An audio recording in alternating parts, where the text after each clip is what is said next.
Lecture histoire, la nuit des citrouilles.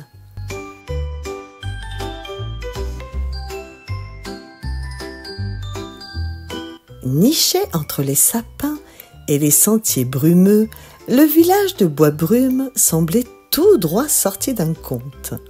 Une trentaine de maisons en pierre bordaient les ruelles sinueuses.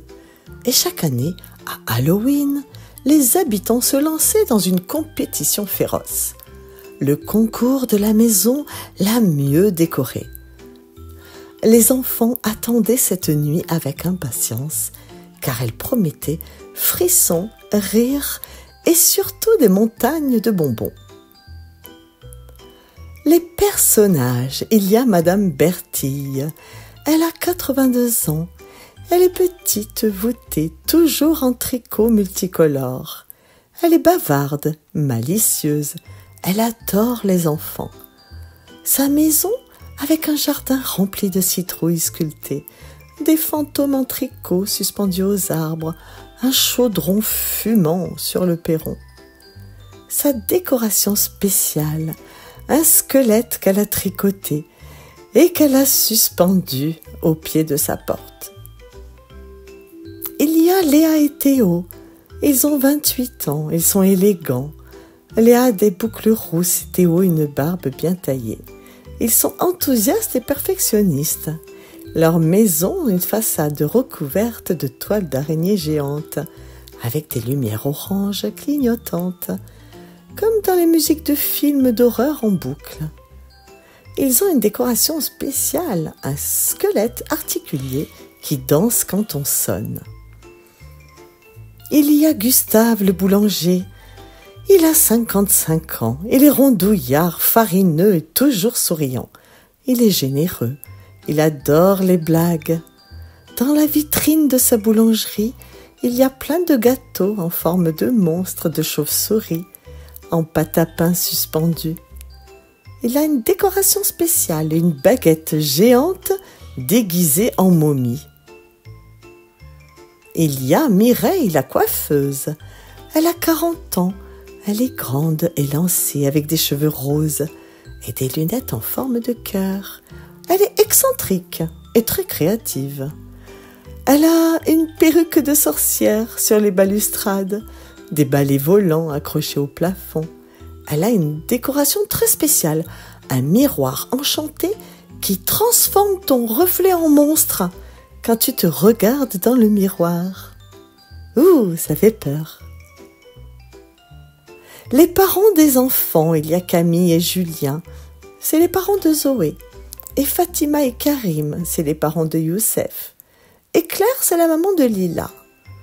Ils sont bienveillants, un peu dépassés par l'énergie de leurs enfants. Leurs maisons sont un petit peu moins décorées, mais pleines de bonbons et de rires. Les trois amies inséparables. Il y a Zoé. Elle est petite, elle a les cheveux en bataille. Elle est déguisée avec une jolie robe. Et sa copine, Lila. Elle a les cheveux blonds, elle est déguisée en sorcière. Elle est rêveuse, un peu peureuse. Et il y a Youssef aussi, il est grand pour son âge. Il est déguisé en magicien. Il est curieux, il adore les mystères.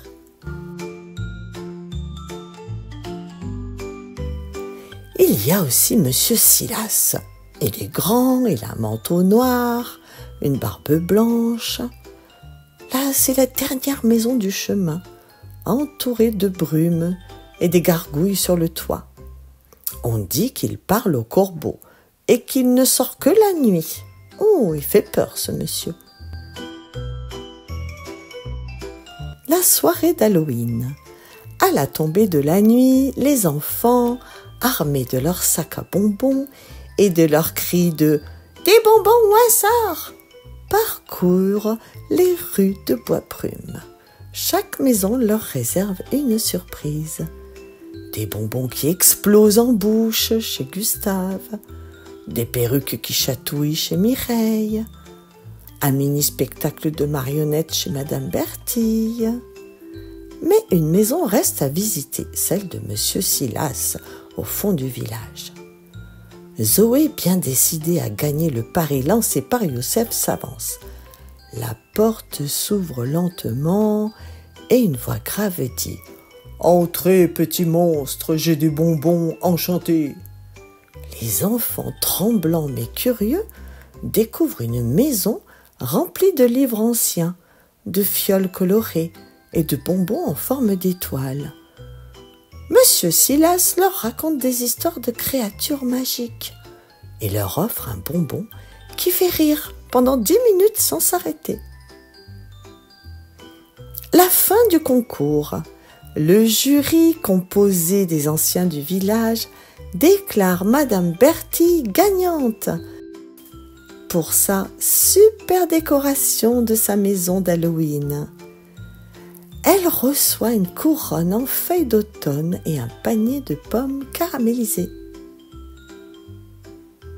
Et voilà la fin de notre histoire. Ne te fie pas aux apparences. Même la maison la plus effrayante peut cacher les plus doux bonbons. Depuis ce soir-là, les enfants n'ont plus jamais eu peur de la maison de Monsieur Silas. Ils y vont même pour écouter ces histoires tous les mercredis après-midi, après l'école.